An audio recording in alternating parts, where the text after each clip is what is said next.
To discuss the devastating floods and the broader issue of women on the Conservative side of politics, I'm joined by Melinda Pavey, the Minister for Water Resources in the New South Wales Government. Melinda Pavey, good evening and welcome to the McGregor Angle. Thank you, Catherine. Wonderful to be with you. Melinda, you've been in politics a long time, both as a staffer and also as a Member of Parliament. Has the Coalition got a women's problem, and are quotas the answer? Well, Catherine, I'm actually the longest serving National Party MP in Australia. Yet I've only been a Cabinet Minister for 4 years. There is big challenges for us, and I'll be forever grateful for John Barilaro having the wisdom to support me into this position. I'm actually just not only the Minister for Water, I'm also the Minister for Property and Housing in New South Wales. And making a difference as I am, I just feel internally privileged every day. And I speak with a very strong voice from everyday people, blue-collar backgrounds, environmentalists, working-class people of my electorate of Oxley, based around Kempsey on the mid-north coast of New South Wales. But it was a very long and challenging journey to get to this position.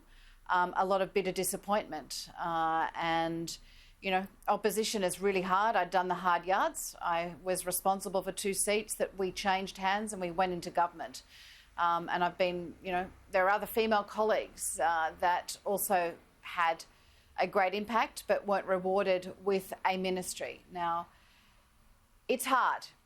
It's not just about quotas. It's about the factional system. It's about the boys' club.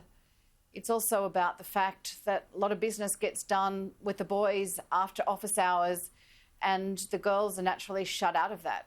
That's the honest truth, Catherine. And as I said, there's no silver bullet to this. It's just being a good representative democracy of our nation. It is really hard being a Member of Parliament. I think you know, Catherine, I've been up since 5 o'clock this morning and I wouldn't have swapped a minute of this day being with my people, taking the Premier, the Deputy Premier John Barilaro and the Prime Minister through my communities and getting relief for our dairy farmers and our towns. But it's a tough job. And yeah, we've got to make things a bit easier and support our women more, that's for sure. Well, look, thanks for your perspective on that, but to matters more directly related to your portfolio, you've had a long day today, a tough day. It must be very confronting travelling around the state and seeing the extent of the flood damage. Can you tell us what you saw and what morale is like amongst the population and first responders? Are you feeling as though the crisis is now, have we got over the cusp of the crisis, or is there worse ahead? Look, I think we're through the worst of it, but I've just been given some notification tonight at the last minute that the beautiful village of Stewart's Point on the mid-north coast near Maxwell, because the water tables are so high, we've got some real challenges with the septic sewage systems there, and there's some alerts going out from New South Wales Health, so I say that to my communities at Stewart's Point. But Catherine, you knew 2 of my old bosses very well, Wal Murray and Ian Armstrong, no longer with us, but great National Party lions in the New South Wales Parliament. And one of their greatest expressions was that there is no dough in dust, but there's money in mud. Drought is devastating. Bushfires are devastating. As long as the government stands by my communities, my farmers, supports them through this, we will get through it. Water, there is nothing without water, and we'll get through it, but it's tough. It's going to be a tough journey, and we've seen rainfall patterns like we haven't seen before. It wasn't all up in the tablelands or in the catchments. It was actually big cells of very heavy water falling on the floodplains, which we've seen water falling in a way that we've never seen before. But we will work through it. It's tough, but just some of the stories, some of our communities, the legends, the volunteers, the farmers, community just getting in there and supporting each other. And I think it was a big boost to our confidence and to people like the Mayor of Port Macquarie, Peter Pinson, who's out there with her own bobcats and graders in her own business, helping the communities of North Haven, just the stories that are there and that are very real. Liz Campbell, Mayor of Kempsey, Rhonda Hoban, Mayor of Nambucca. If you want great women in politics, you don't need to look any further than my community of the Mid-North Coast, and they are there standing by the communities, supporting them through this. Now, your Cabinet colleague David Elliott, the Police Minister, had a bit to say about the spillage out of the Warragamba Dam. The National Party's got a strong record of wanting to build more dams and better catchments for water. What's your response to the criticism that there should have been some preliminary leakage or lowering of levels to avoid the spill that happened? It seems to me that's a pretty tough call coming from a party that's got Matt Keane in it. I don't want to put you on the spot there, but it strikes me that was a pretty tough call to expect you to have foreseen the problem when you're from a party that wants to build more dams, so we're not seeing these epic floods go into the ocean and are wasted. Very complicated question, Catherine, and I can't give it credit in a minute or so. The Sydney Basin is a very complicated bathtub.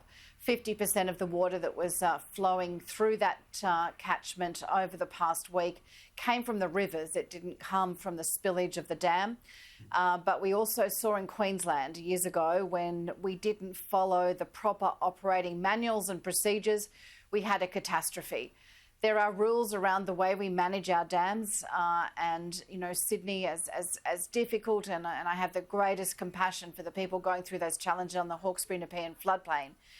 But be assured, I think we have to use our learnings from this event and other storms in recent past. There's going to be potentially more challenges between big downfalls and big droughts.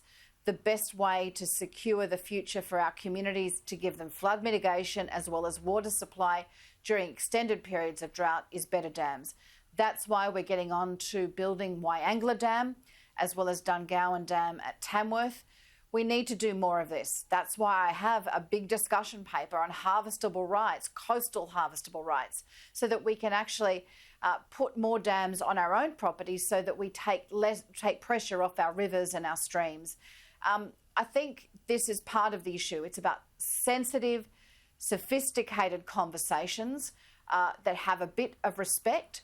And even today, talking to greenies in my own electorate at Warhope, artists that were saying we need bigger dams on our property so that we can manage ourselves through drought, because we've seen enormous rainfall, and we're not going to be able to capture everything, because we still need those rivers to flow to be the breeding grounds of our school prawns and our fish. It's about knowing the best science, knowing what's best available, learning from that, and know that we need to feed and be able to have water to continue through extended drought periods. And look, is there any upside to this, Minister? In the La Nina year, we've been through drought, COVID, people in the bush are hurting. Is this going to recede in time for anyone to be able to leverage the cycle for restoration of cropping and, I guess, attrition of herds? Are they going to be able to replenish herds and get crops in across the various sectors in time? Or is this really another body blow? Look, we've had some of the biggest crops ever west of the Great Dividing Range. Some of the water that's going to be falling in the western parts of New South Wales is incredibly exciting. There's some speculation that we could actually absolutely fill Menindee Lakes. That's an exciting thing, given what we saw 2 years ago in that catchment. Look, money in mud, no dough in dust. We've got to learn from this event. We have to harvest. We have to sustain ourselves for the lean periods. If that creates some more community conversations around facts, we'll support our dairy farmers, we'll support our farmers on the coast that have been hit pretty hard, as well as the oyster farmers. The government was there today, state and federal, big support, $75,000 grants, because if we didn't, we would have had dairy farmers exiting. And I tell you what, I don't want to drink UHT milk. I want to drink fresh milk. They are the best people. And we're there beside them, supporting them every step of the way. And it's been a tough period. We've never seen rain like it, but we'll get through it, and we'll support each other on the process. Melinda Pavey, we could talk all night, and it's been a long time. We met in 1988, I think I recall, when you came in with the election of the Groner government, and you're still there. Thank you for your time, especially after such a long and demanding day on the road. All the best, and Best to the people of New South Wales that you're representing as well. Thank you for your time.